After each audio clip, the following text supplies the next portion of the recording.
Alabama Extra starts right now. Hey, welcome back in. The list of candidates hoping to win Senator Tommy Tuberville's seat is quickly expanding, and we're giving you a chance to hear their campaign platforms. Republican candidate Jared Hudson joined us Wednesday after announcing that Dakarai Larriett is running as a Democrat. Joins us now to talk about what he's running on. Good to have you with us this morning. Thank you so much, Mike. It's good to be here. All right, first of all, just give people a brief synopsis of your background. Sure.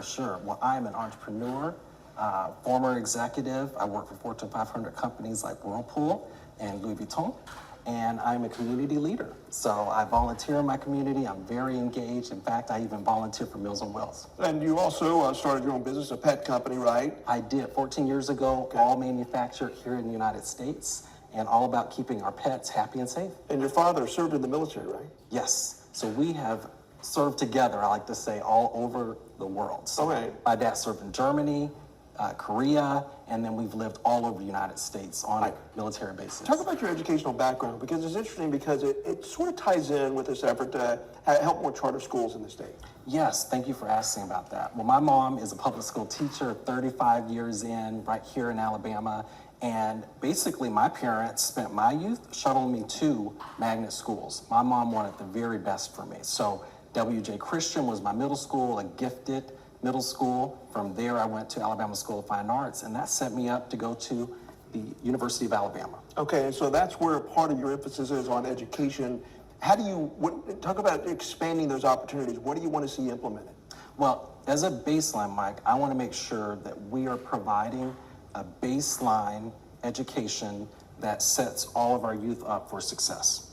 That's the basics. We have to do that. But there's no reason we can't offer charter schools and specific institutions that allow the youth and parents to find what's right for them, even if that is homeschool or maybe a specialty like arts. Why the emphasis on healthcare too? We know that Medicare right now and Medicaid, where there's some interest in what's going to happen with this budget bill in terms of cuts. But what specifically are you hoping to implement in your campaign platform? Again, you can't enjoy anything in life if you're sick. Right? There's this virtuous cycle. We want to be economically successful, we want to be educated, but you can't enjoy that if you're ill.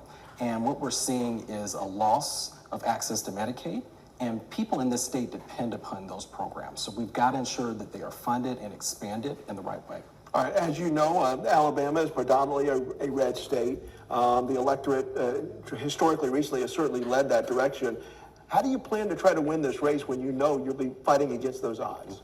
Well, this campaign is not about red or blue or black or white. It is about the people of Alabama and reaching out to them. So I spent the weekend talking to Quakers. I then went up to DeKalb County and spoke to folks in a very agricultural part of our state. It's about building those constituencies. I think about the engineers up in Huntsville, the researchers in Birmingham. There are a lot of folks that are very unhappy with the direction of the state and the country right now.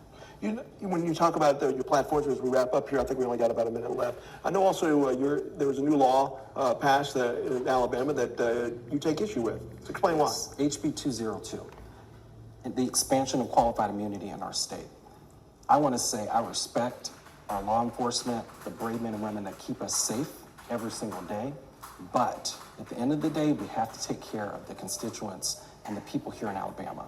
And they have to be respected, and we have to hold our law enforcement accountable to them. So I have some concerns about that due to a personal experience of false arrests where I did not get justice. And I worry about these laws expanding to the point where no one else will get justice when things go wrong. And I do want to point out that, if those who are in support of that law say the federal protections or holding law enforcement accountable are still there. But again, I know there are a lot of questions about that from some other sides. Hey, thank you so much. Thank you so much, Mike. Appreciate it so much. much. Great to be here. I appreciate it.